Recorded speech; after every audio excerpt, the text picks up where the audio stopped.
میری انتہائے نگارش یہی ہے، تیرے نام سے ابتدا کر رہا ہوں۔ السلام علیکم ناظرین، میں ہوں خالد ابراہیم اور آپ چینل دیکھ رہے ہیں کلیکٹ نالج۔ دوستو، آج میں آپ کے لیے انتہائی اہم ویڈیو لے کر آیا ہوں۔ جو اردو ادب سے لگاؤ رکھتے ہیں، جن کو انٹرسٹ ہے اردو میں، جن کو پوئٹری میں، اردو پوئٹری میں، شعر و شاعری میں، غزل میں، نظم میں انٹرسٹ ہے، ان کے لیے ویڈیو بہت اہم ہے۔ آج میں آپ کو اس ویڈیو میں بتاؤں گا کہ نظم کی تشریح کیسے کی جاتی ہے، کون کون سے اصولوں کو مد نظر رکھ کر نظم کی تشریح کی جاتی ہے۔ تو اس ویڈیو میں آپ جانیں گے نظم کی تشریح کے اصول۔ میں امید کرتا ہوں آپ اس ویڈیو کو مکمل سنیں گے۔ تو ناظرین، نظم کی تشریح نثر کی تشریح سے یکسر مختلف ہے۔ نثر میں مصنف اپنے خیالات کو کھول کر وضاحت سے بیان کر سکتا ہے، جبکہ نظم میں شاعر کو اپنے خیالات کے اظہار کے لیے مختصر سے اختصار سے کام لینا پڑتا ہے، بلکہ بعض اوقات اسے اشارے کنائے سے کام لینا پڑتا ہے۔ اس لیے نظم کی تشریح کے لیے ضروری ہے کہ پہلے اس کے نفس مضمون کو سمجھا جائے اور پھر جس مفہوم کو شاعر نے اختصار کے ساتھ پیش کیا اسے وضاحت کے ساتھ بیان کیا جائے۔ شاعر تو قافیے اور ردیف کی پابندی کی وجہ سے کسی خیال یا تصور کو دو مصروں میں بیان کرنے پر مجبور ہے، لیکن ناظرین، تشریح کرتے وقت آپ پر ایسی کوئی پابندی یا مجبوری نہیں ہے، بلکہ آپ زیادہ سے زیادہ الفاظ میں اس خیال یا مضمون کو خوب کھول کر اور وضاحت کے ساتھ پیش کر سکتے ہیں۔ تو پھر اس کے بعد آتی ہے درست ادائیگی۔ وہ کیا ہے؟ تو ناظرین، سب سے پہلے آپ کو یہ دیکھنا ہوگا کہ نظم کے اشعار کو صحیح طور پر ادا کیا جائے۔ نظم کو سمجھنے کے لیے نظم کی صحیح اور درست ادائیگی نہایت ضروری ہے۔ ظاہر ہے، نظم کو پڑھتے وقت ہمیں کہیں رکنا پڑتا ہے اور کہیں کم اور کہیں زیادہ زور دینا پڑتا ہے۔ اس لیے آپ تشریح کرنے سے پہلے شعر کو 2 مرتبہ درست ادائیگی کے ساتھ پڑھیں اور منہ میں دہرائیں۔ اس سے شعر کا مفہوم سمجھنے میں مدد ملے گی۔ آپ دیکھتے ہیں کہ قوالی، گیت اور نغموں کو بڑے اہتمام کے ساتھ، ترنم کے ساتھ، سر کے ساتھ، موسیقی کے سازوں کی مدد سے خوب خاص لے سے پیش کیا جاتا ہے، جس سے سننے والے محظوظ بھی ہوتے ہیں اور پیش کردہ اشعار کو خوب سمجھ بھی لیتے ہیں۔ تو پھر اس کے بعد ہوتا ہے اس عنوان کے تحت متعلقہ نظم اور شاعر کا حوالہ دیں۔ پھر اس کے بعد آتی ہے نثری ترتیب۔ ظاہر ہے، شعر میں الفاظ کی ترتیب نثر سے بالکل مختلف ہوتی ہے، کیونکہ شاعر کو قواعد کے اصولوں کے مقابلے میں شعر کے وزن کا زیادہ خیال رکھنا پڑتا ہے۔ اس لیے اکثر الفاظ آگے پیچھے ہو جاتے ہیں۔ تو لہٰذا آپ تشریح کرنے سے پہلے شعر کو نثری ترتیب دے لیں۔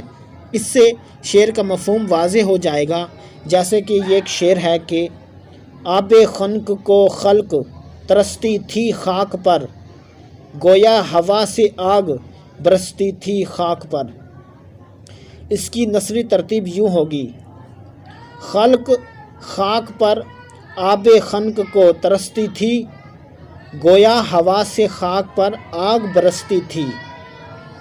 تو ناظرین، اس سلسلے میں یہ خیال رہے کہ نثری ترتیب میں اپنی طرف سے کوئی اضافہ نہیں کرنا چاہیے، بلکہ شعر کے الفاظ ہی کو ترتیب میں لے آنا چاہیے۔ البتہ حسب ضرورت حروف اضافت، عطف اور بیان وغیرہ کا استعمال ہو سکتا ہے، اور وہ بھی واوین یعنی بریکٹ میں، جیسے کا، کے، کی، کو، تک وغیرہ وغیرہ۔ پھر اس کے بعد آتی ہے لغت۔ کیا ہے؟ دیکھیں، تشریح طلب شعر میں جو مشکل الفاظ ہوں ان کے معنی لکھ دیں۔ پھر اس کے بعد آتا ہے سیاق و سباق۔ اگرچہ اشعار نظم کی تشریح کے لیے سیاق و سباق مطلوب نہیں ہے، بلکہ صرف حوالہ متن ہی کافی ہے، تاہم تشریح کرتے ہوئے متعلقہ نظم کے مجموعی نفس مضمون پس منظر اور مرکزی خیال کو پیش نظر رکھنا ضروری ہے۔ اس کے بغیر شعر کی تشریح صحیح طور پر نہیں ہو سکتی۔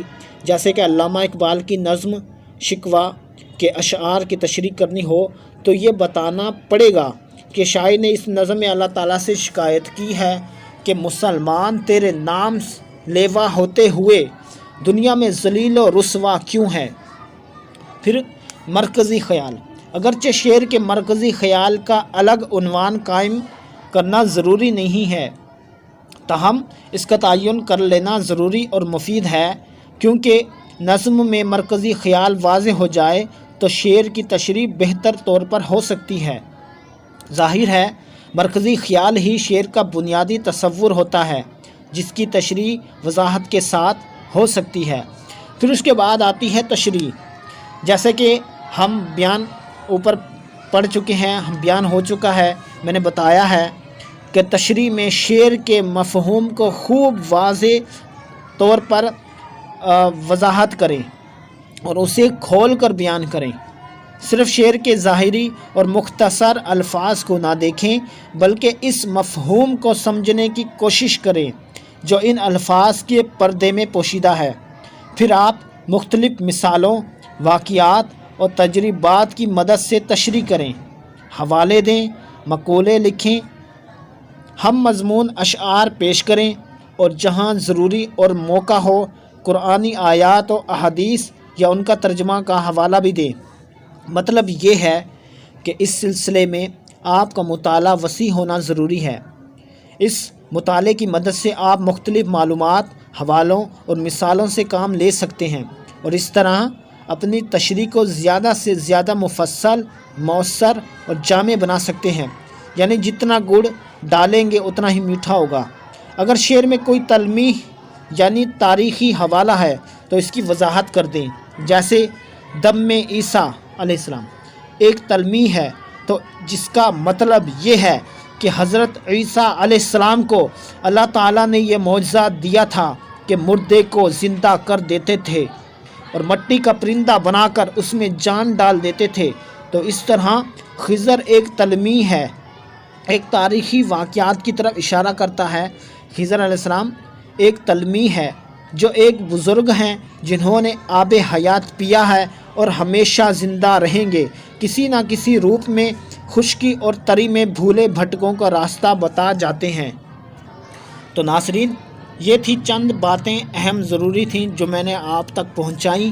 درست ادائیگی، پھر اس کے بعد حوالہ متن، پھر اس کے بعد نثری ترتیب، پھر اس کے بعد میننگ، پھر اس کے بعد سیاق و سباق، پھر مرکزی خیال اور پھر آخر میں میں نے بتایا تشریح۔ تو یہ تمام چیزیں ہیں جو آپ مد نظر رکھیں اور نظم کی تشریح بآسانی کر سکتے ہیں اور کامیابی کے ساتھ کر سکتے ہیں۔ تو یہ باتیں بہت ضروری ہیں اور اہم ہیں۔ یہ باتیں ہر ایک کو معلوم نہیں ہوتی، نہ ٹیچر بتاتے ہیں بچوں کو، نہ بچوں کو شوق ہوتا ہے ان چیزوں کا سیکھنے کا، بچے مشکل سمجھتے ہیں ان چیزوں کی۔ تو یہ چیزیں ہیں جن کو آپ نے مد نظر رکھنا ہے۔ تو میں امید کرتا ہوں میری یہ ویڈیو آپ کو پسند آئے گی۔ اگر آپ نے کچھ پوچھنا ہے، کچھ سوال ہے تو مجھے کمنٹ کر کے پوچھ سکتے ہیں تاکہ میں مزید اس طرح کی اور بھی ویڈیوز بنا سکوں۔ Thanks for watching my video.